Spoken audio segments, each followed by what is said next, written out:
With heart disease growing in Canada, there's a real focus on how to care for our cardiovascular health. Stats say heart disease is one of the leading causes of death amongst Canadians. Our guest today is Dr. Clayton Koganow. He's a naturopathic doctor in Lethbridge with Well Vitality Health Clinic. He's also done some training in conventional medicine with a Bachelor of Science in Exercise Science Kinesiology and doing 3 years of research on radiation and cancer at the University of Lethbridge. Dr. Koganow, welcome back to Bridge City News. There's a doctor in the house. Thank you for having me. Now, heart disease is a pretty common ailment these days, and a lot of my family members have also been affected by this. But the good news is that to some degree, it's preventable. Can you explain how it's preventable? A lot of causes of heart disease are preventable. Some are hereditary, of course, but we can do things like eat healthy. Proper diet is very important, and exercise, right? And those things can absolutely prevent heart disease. There's even a few supplements that can help prevent heart disease as well. Now, when you're talking exercise, maybe a nice walk after dinner, 15, 20 minutes, will that make much of a difference? It helps, absolutely. Cardiovascular exercise is the majority of the benefit to the heart. So that means getting the heart rate up to approximately 75 to 85% of your maximum heart rate. So you can work with a personal trainer to do that, to do it safely.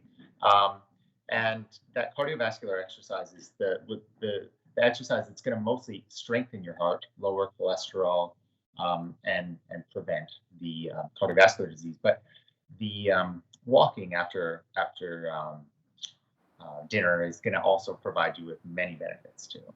Now, there's some people, Dr. Koganow, who are at a higher risk of heart disease. Is it hereditary? Runs in the family? Yes, it's been proven to be hereditary to a large degree. Certain patients will come in with elevated cholesterol. They may be eating absolutely perfectly. They might be dieting well, exercising, yet still have elevated cholesterol. So same with blood pressure. So there is a component to it. It doesn't mean that you can't lower it, but it's important to get tested and make sure that you're doing sort of everything you can lab testing wise, so that it doesn't sneak up on you. Now, something I've heard as well, doctor, is that a stressful lifestyle, anxiety, depression can also be factors in heart issues. Is that true? Absolutely. So when you are stressed out, typically a few things happen. The first thing that happens is that your angiotensin goes up. So your blood vessels will actually shrink. They'll get a little smaller. That'll increase your pressure on your blood vessels, and that increases your blood pressure. So that increases your risk of heart disease or heart attack. The other thing is when people are stressed out, they tend to not eat as healthy. So that means usually a higher salt diet, a higher fat diet, eating out more, higher refined carbohydrates and sugars, and those things can lead to increased risks as well. Now, you mentioned the high blood pressure. It's another culprit that increases heart issues. What kinds of things increase our blood pressure outside of stress? Yeah, so stress absolutely does. There's a lot of other things that can increase blood pressure. There's more common ones like smoking, for example, stress, lack of exercise, a lot of lifestyle things, even increasing salt in your diet ends up making you drink more water, and it increases your blood volume, which then puts pressure on the blood vessels and increases your blood pressure. Smoking does it as well. A lot of these things are lifestyle changes that you can actually work with, which is great. You just have to look into it a little bit and work on it. Now, will some alcohol actually lower the blood pressure? I'm thinking specifically of red wine. I have people in my family who love their red wine. There's certain foods. Alcohol typically isn't the best option when it comes to blood pressure, and even cardiovascular disease itself. Red wine specifically has resveratrol in it, which is actually a great anti-cancer agent. But yeah, it's probably not the best option, alcohol, when it comes to lowering blood pressure. Chocolate, on the other hand, not milk chocolate, but dark chocolate is. I know it has to. You're breaking my heart chocolate. here. Yes, I know. It has to be dark chocolate, but it actually has a lot of cardioprotective effects and a lot of research on it actually to back it up. So outside of exercise and diet, are there other natural ways to potentially lower the high blood pressure? Yeah, there is. So very common. A lot of people will take magnesium is a very common one.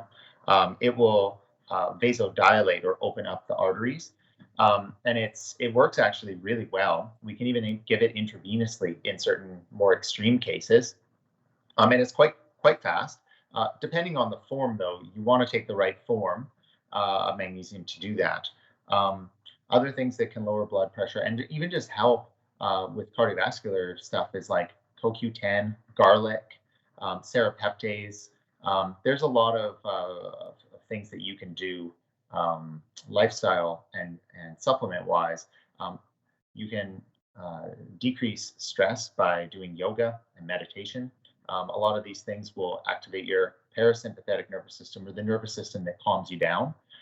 So, with those patients or people with blood pressure that's related to stress, decreasing stress beyond just diet and exercise is a huge factor. I find with me as well as meditating on God's word and in prayer, in that regard, brings me a lot of peace to my spirit, my soul, and my body. And sometimes music really helps too. Worship music really Absolutely. helps me in that regard. Now, let's talk about magnesium for just a moment here. What about foods that are high in magnesium that we can eat? Yeah. So in terms of foods that are going to be elevated in magnesium, they're not going to be strong enough to lower someone's blood pressure. You're gonna have, yeah, you have to. Unfortunately, you're gonna have to take something such as like a higher dose of something to lower someone's blood pressure. Blood pressure itself is actually very complex. It's a very complex system, and it's typically actually quite difficult to lower in people. And so, one, prevention is key. So, eating a healthful diet high in bioflavonoids, lots of fruits, lots of vegetables, um, decreased saturated fats. Those are probably the best things to start preventing. Um, Supplementation wise, you can do things beside pharmaceuticals to lower things like cholesterol, which can increase. Basically, it decreases the circumference of the vein or the artery, which can increase blood pressure. Um, so yeah, there's a lot of things you can do, but once you have an elevation in blood pressure, magnesium itself, it won't be high enough in certain foods. It actually has to be supplemented. Now, you talked a bit about fats. I'm thinking more specifically animal fats, maybe healthy fats. Many members of my family, they always like to trim the fat off of a steak, off of a pork chop. Are you saying maybe we shouldn't do that? No, you want to do that. Oh, So off of, yes, sorry, I'll clarify. but If that it's, tastes so yeah, good. if Okay, go ahead. I know. So saturated fats are the fats that are typically harder at room temperature, such as red meats. So that is what you're talking about. Now, those fats tend to stay around in our bodies, not be utilized quite as much, and they clog our arteries. Those are the ones that are bad. Healthful fats would be omega-3 fatty acids. So those are found in fish, for example, but you can also take supplementation. Now, those will actually lower bad cholesterol, they'll lower the LDL bad cholesterol, and they'll raise the HDL good cholesterol in your body. And there's a lot of foods that have those in there, but the predominant one is going to be sort of following similar to a Mediterranean style diet or even a DASH diet, um, where you're eating a lot of fruits, a lot of vegetables, and then increasing the healthy fats in your diet, such as fish. Is there bad fish to eat? Like maybe too much tuna, or like some people like tilapia, as opposed to good fish? More, yes, absolutely. There is not so much for bad fats, so to speak. Um, uh, it's more so because of heavy metals, toxins. So, like for example, tuna is quite elevated in mercury, right? And that's because it's a very large fish, so it bioaccumulates the other fish's mercury, and so it bioaccumulates in its own tissues. So it shouldn't be eaten overly quite a lot. But even elevated global lead level has been shown to increase um, hypertension or high blood pressure in patients. So the role of toxins in the body is also very important when it comes to blood pressure. So maybe, I guess, trout And salmon, they're pretty good still, smoked salmon, traditional Yeah, favorite in our household. Yeah. yeah, usually the smaller fish are actually the ones that are going to be um, healthier for you.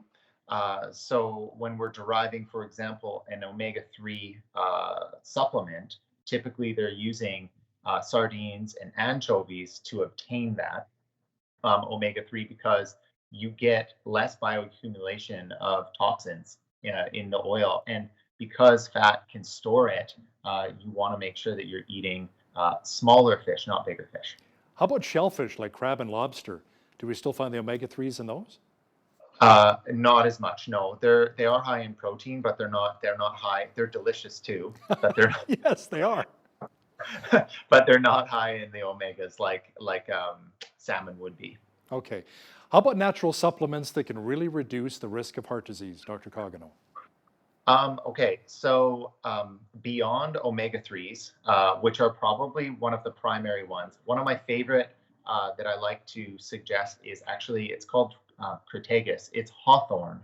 And hawthorn, it's the leaf and berry that grow on hawthorn trees. Wow. And you'd think, well, that's weird, but every single bit of research on hawthorn shows benefit for your cardiovascular system. You can even drink it medicinally as a tea. You don't even have to take it as a supplement.